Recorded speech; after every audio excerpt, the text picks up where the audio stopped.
Level 1. You are 26 years old and you are sitting in an emergency room at 2:14 a.m. on a Wednesday in November. The pain started 6 hours ago. You waited. You are not the kind of person who goes to the hospital. You are the kind of person who Googles symptoms at midnight and decides it is probably nothing. But the pain did not stop. So here you are. The triage nurse takes your vitals. She asks for your insurance card. You do not have one. She does not react. She has seen this before. She writes something on a clipboard. You do not know it yet, but that notation, self-pay, has just changed the economics of every single thing that will happen to you tonight. You wait 4 hours. You are seen for 11 minutes.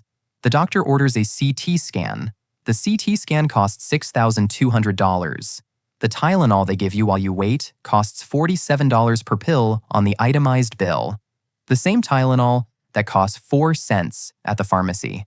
This is not a mistake. This is the chargemaster, the internal price list that hospitals use as a starting point for negotiation with insurance companies. If you have no insurance, there is no negotiation. You pay the chargemaster price. The chargemaster price is not real, and it will destroy you. You go home at 7:48 a.m. You do not know what was wrong. The doctor said, probably nothing serious. The bill arrives 3 months later. It is $14,872. You open the envelope at your kitchen table, you close it, you open it again. The number does not change. At this level, the hospital is not a place of healing. It is a debt generation engine that happens to employ doctors. You are not a patient. You are a receivable. Level 2, you are 31 years old. You have Medicaid. You are grateful for Medicaid. Gratitude at this level is complicated. The waiting room is the same waiting room as level 1. Same chairs, same television mounted to the wall playing the same muted news channel. Same vending machine with the same $1.50 candy bars. What is different? You will not receive a bill. The state will pay. The state will pay approximately 40% of what a private insurer would pay, which means the hospital is losing money on you. You do not know this. You would not care if you did. You are just trying to not die. But there is a second difference, and you notice it without being able to name it. The specialists take longer to call you back. The appointment availability is thinner. The doctors spend slightly less time in the room, not because they are bad people.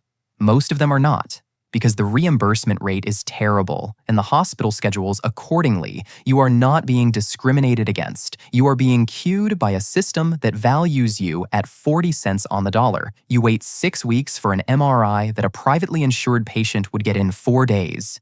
You do not complain. You are grateful. Gratitude at this level is a survival mechanism. Level 3.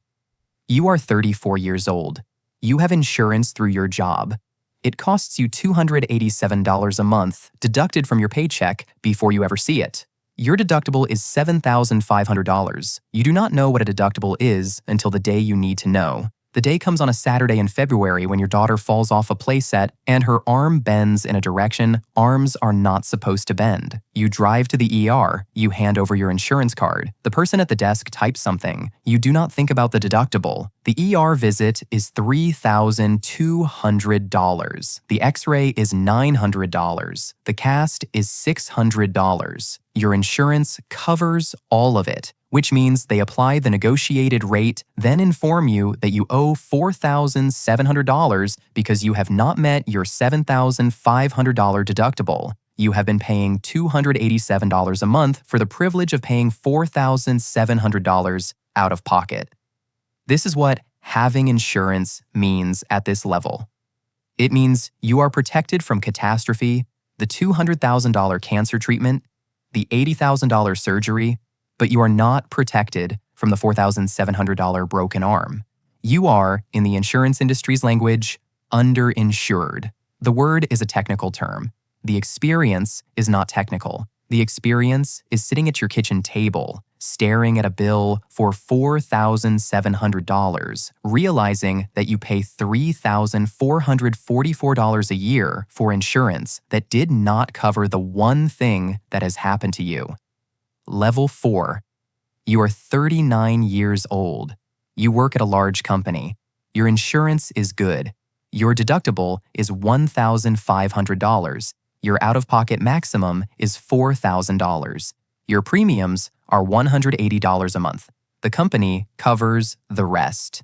You need a procedure, nothing life-threatening. A knee surgery, the kind that used to sideline athletes for a year and now takes 6 weeks of recovery. You call the orthopedist. The soonest appointment is 10 days from now. You take it. 10 days feels reasonable. You do not know that the Medicaid patient at level 2 waited 6 weeks for the same phone call. The surgery happens on a Thursday morning. The hospital is clean and quiet. The nurses are attentive. The room is private. The bill is $47,000. Your insurance negotiates it down to $19,000. You pay $1,500, the remainder of your deductible. You have now paid $1,500 for a $47,000 surgery. This is the system working. This is what the system is supposed to do. You go home. You recover.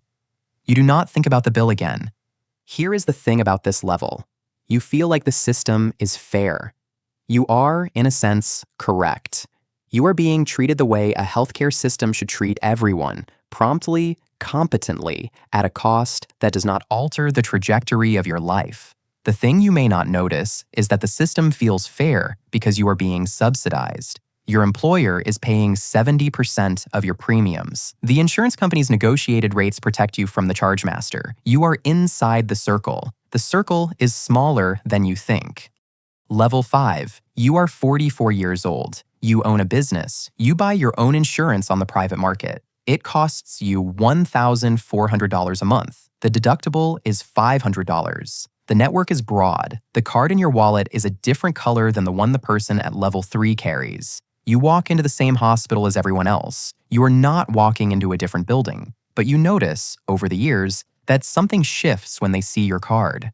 The appointments get scheduled faster. The referrals move through the system with less friction. The doctors spend an extra 3 minutes in the room. 3 minutes does not sound like much. Over the course of a diagnosis, 3 minutes is the difference between a question that gets asked and a question that does not. The private room is not a metaphor. When you are admitted for the knee surgery, for the unexpected overnight, you get a private room. It costs $400 more per night than the shared room.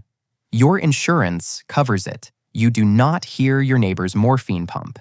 You do not smell your neighbor's lunch. You recover in silence. The silence is expensive. You do not think about the silence. That is the point. You pay your $500 deductible. You pay your $35 copay for the follow-up visit. You do not open a bill you cannot afford. The system at this level is designed so that you never have to think about the system. That is what the money buys. Not better doctors, not better outcomes.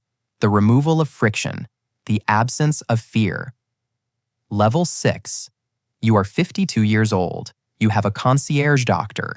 You pay $6,000 a year for the privilege of calling a cell phone instead of a switchboard. The hospital is still the same hospital. The doctors are still practicing the same medicine. What changes is the layer between you and the system. When you feel a pain in your abdomen at 10 p.m. on a Saturday, you do not Google it. You do not drive to the ER. You call your doctor. Your doctor answers. Your doctor asks questions.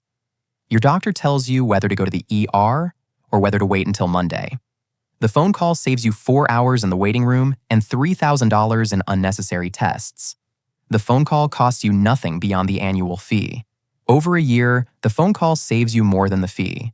This is one of the rare places in the American healthcare system where spending money actually saves money. The concierge doctor has privileges at the hospital. When you arrive, you are expected. The admitting staff has your information. The specialist has been briefed. You are not a stranger with a clipboard. You are a name on a list that someone with authority prepared. The bill is the same bill. The negotiated rates are the same rates. What changes is the experience of moving through the system. You move faster. You encounter fewer obstacles. The obstacles that remain are navigated by someone who does this for a living. Your doctor's office, your insurance concierge, the administrative layer that absorbs the friction.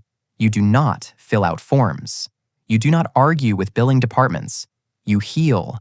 That is your only job. Level 7. You are 61 years old. Your net worth is $14 million. You do not go to the same hospital as everyone else. You go to the private hospital. The private hospital looks like a hotel. There is a fountain in the lobby. The receptionist offers you tea. The tea is good. The chairs are comfortable. There is no television playing muted news. There is no waiting room visible from the entrance. The waiting rooms are behind doors, and there is never more than one person in them. Your suite has a view of the city. The bed is a real bed, not a hospital bed dressed to look like one. The food is prepared by a chef, not a kitchen that supplies 400 trays an hour. Your family can stay in the room next door, which is not a room. It is a small apartment with a kitchenette. The doctors who treat you are the same doctors who work at the public hospital during the day. They are excellent doctors. The difference is not the doctors. The difference is the ratio. One nurse for every 2 patients instead of one nurse for every 7. The difference is the time. 45 minutes with the specialist instead of 12. The difference is the tests. They order all of them immediately because the hospital makes its margin on the room rate, not on the insurance negotiation. The incentives are aligned differently here. You are a source of revenue. The hospital wants you to stay. Your insurance, if you still call it insurance, if you have not simply moved to cash payments structured through a health savings vehicle, pays the bill directly. You do not see the bill. Your accountant sees the bill. The bill is approximately 8 times what the same treatment would cost at the public hospital. You do not care. The money at this level is not the point. The point is that you have exited the system entirely, not the healthcare system, the waiting system, the anxious, bureaucratic, we will call you in 4 to 6 weeks system that everyone else navigates. You are in a parallel institution that happens to employ the same doctors. The medicine is the same. The experience is not. Level 8. You are 67 years old. You are sitting in a hospital bed. The bed is in the public hospital this time. You had a stroke at a restaurant. The ambulance took you to the nearest facility, and the nearest facility was the county hospital, the one with the vending machines and the shared rooms and the television playing muted news. You are in the same hospital as level 1. The bed is the same model. The sheets are the same institutional white. The nurse who checks your vitals is the same age as the nurse who checked your vitals 41 years ago when you were uninsured at 26. You have been at every level of the system. You have been the person who could not pay. You have been the person with the private room. You are now the person who can afford to be anywhere and is instead here because the ambulance goes to the nearest hospital, not the best one. And a stroke does not care about your net worth. The bill arrives 3 weeks later. It is $94,000. You pay it without opening the envelope twice. You pay it without sitting at a kitchen table for 41 minutes. You pay it the way you pay an electric bill, something you notice, something you do not enjoy, something that does not change the shape of your life. This is what wealth buys in the American healthcare system. Not health, not survival, not better outcomes. The data on outcomes by wealth is complicated, confounded by pre-existing conditions and lifestyle factors, and the simple fact that rich people tend to be healthier before they ever see a doctor. What wealth buys is the removal of financial terror, the certainty that a broken arm will not bankrupt you, the knowledge that a cancer diagnosis is a medical problem, not a financial one. You have been at every level of this system. You remember all of them. You remember the 2:14 a.m. waiting room. You remember the $47 Tylenol. You remember the daughter, the playset, the arm bending in a direction. Arms do not bend. And the $4,700 bill that came after. You remember the private room. You remember the concierge doctor who answered at 10 p.m. on a Saturday. You remember the private hospital with the fountain and the tea and the room that was not a room. It was an apartment. You look at the ceiling of the county hospital. The ceiling is the same ceiling from level 1. You have traveled $14 million and ended up in the same room. The room is not the system. The system is the distance between the people in this room and the people who will never see the inside of this room because they were taken somewhere else. The chair you are sitting in, the bed you are lying in, is the same bed. The room is the same room. You are not the same person. Thank you for watching all the way to the end. These are not easy videos to sit with, and the fact that you did means something. Take care of yourself, and I will see you in the next video.